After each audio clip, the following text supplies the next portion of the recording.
Hey, welcome back to the channel. It's been a minute, but I am back with another breakdown.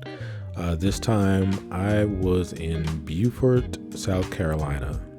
Beautiful town, really nice people, a lot of history. And when I was talking to some of the locals, they did tell me that, a lot of movies were filmed there.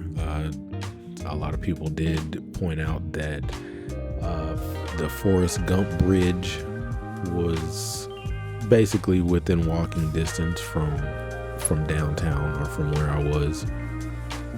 It was a fun shoot. Talking to the talent, usually the first thing I want to do is capture B-roll before I go and throw them in the hot seat. This one I did not do the interviewing. It was the CEO of the marketing company that I was shooting for. So basically I was just setting up the camera, setting up lights, audio, shooting. My setup for today, keeping it light, trying to keep a small footprint, that's what I usually try to do. One tube light, using that for hair light. I boom that over the talon's shoulder. Main key light, I was using the Amarin 60X.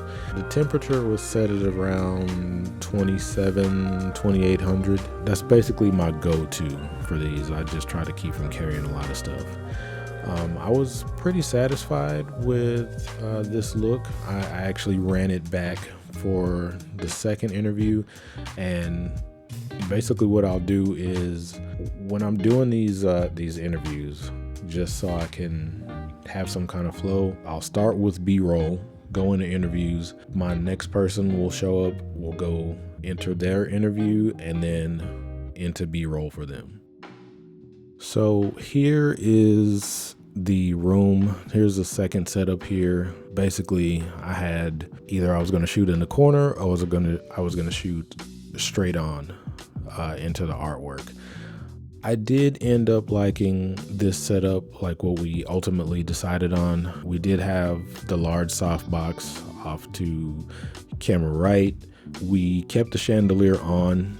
I kept the temperature at around 2800. I did use the tube light, but I'm not really sure if it just really did anything. You live and you learn in these situations. Ultimately, I was satisfied with the outcome. So just like I did with the first look, I didn't touch anything. I ran it back, kept the same setup for the last patient, and I was really happy with the colors. I was happy with skin tones. I was happy with shadows. Like this was just a one camera setup. I wasn't cutting to a B cam. Like, this was just straight up one camera, shooting on the Pocket 6K Pro. I had the Sigma 18-35, so if I needed to punch in, I would just do it in post. Pretty simple shoot, honestly. It was good. The agency, they went ahead and decided to leave and let me finish grabbing whatever B-roll that I needed. I got that done pretty quick. I just stayed for like an additional hour, and then I went and explored the town a little bit more, grabbed some dinner. But let me ask you a question. If your Lyft ride was going to cost this much to get to the airport, what would you do?